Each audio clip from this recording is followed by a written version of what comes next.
नमस्कार मंडळी, श्राव्यास फॅमिली ब्लॉगमध्ये आपलं सहर्ष स्वागत आहे। आज आपण बनवणार आहोत पारंपरिक पद्धतीने अळूची वडी। सर्वप्रथम आपण पाहणार आहोत साहित्य। सर्वप्रथम अळूची पानं स्वच्छ धुवून घेतलेली आहेत। अळूची पानं, कोथिंबीर, जिरे, मिरची आणि लसणाची पेस्ट, हळद, 1 वाटी चिंचेचा कोळ, थोडीशी कोथिंबीर, गरजेनुसार बेसन पीठ आणि 2 चमचे तांदळाचं पीठ। आता आपण ह्या सगळ्या गोष्टी बेसन पिठामध्ये मिक्स करून घेणार आहोत।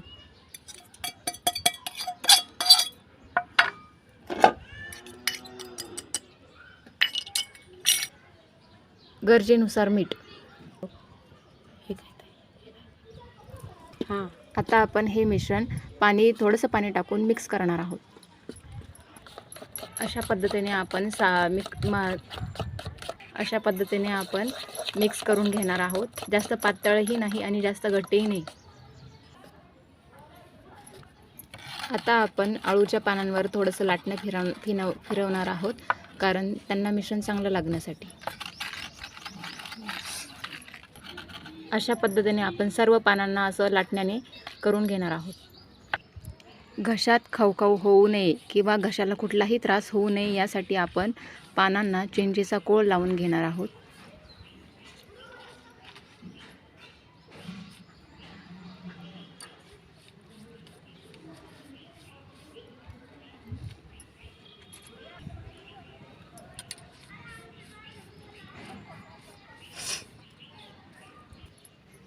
आता आपला चिंचेचा कोळ लावून झालेला आहे सर्व पानांना।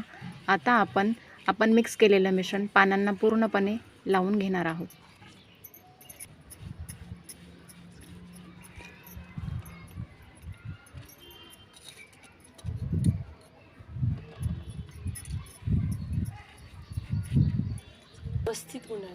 अशा पद्धतीने आपण गुंडाळून त्यांना व्यवस्थित ठेवणार आहोत। आता आपण कढईमध्ये तेल गरम करणार आहोत।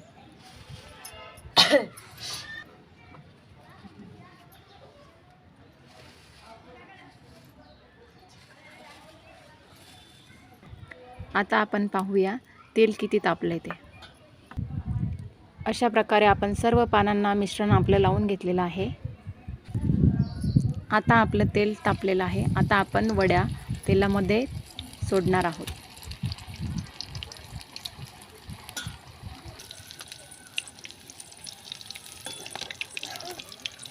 अशा प्रकारे आपण अळूवडी मंद आचेवर तळून घेत आहोत।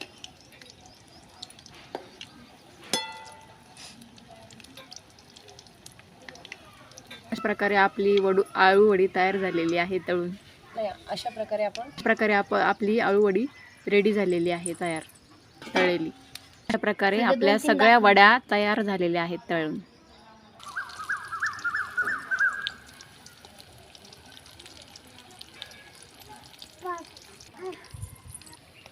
अळूवडी छान मंद आचेवर तळल्या जातीये। राहिलेल्या अळूच्या देठांचा वापर आता आपण करणार आहोत। सर्वसाधारणपणे अळूच्या देठांच्या वड्या केल्यानंतर त्या राहिलेल्या देठांचा वापर कसा करता येईल हे आता आपण पाहणार आहोत। त्यासाठी लागणार आता आपण साहित्य पाहणार आहोत।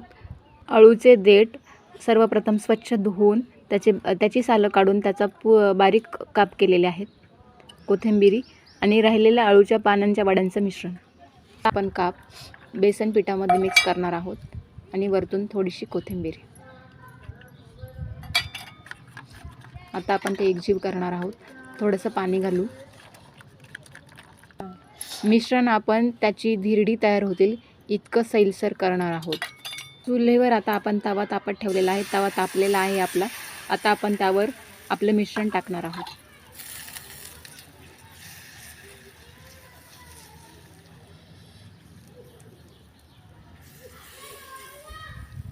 आता चारी बाजूने आपण तेल सोडणार आहोत, जेणेकरून आपलं धिरडं तव्याला चिकटणार नाही। देठ कच्ची राहू नयेत त्यासाठी आपण ते शिजण्यासाठी झाकण ठेवत आहोत।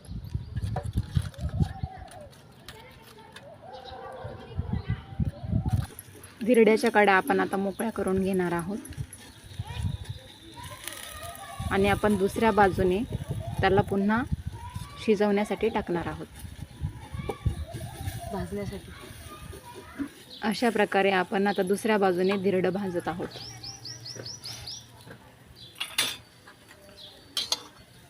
याला पण साईडने तेल सोडतो.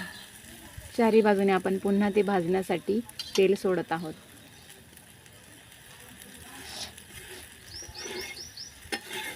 पुन्हा 2 मिनिटे झाकण ठेवत आहोत.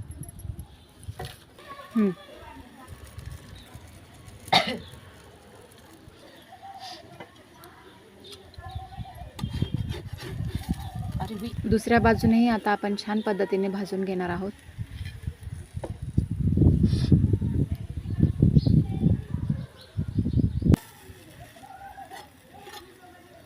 आता आपलं धिरडं दोन्ही बाजूने छान भाजलेलं आहे.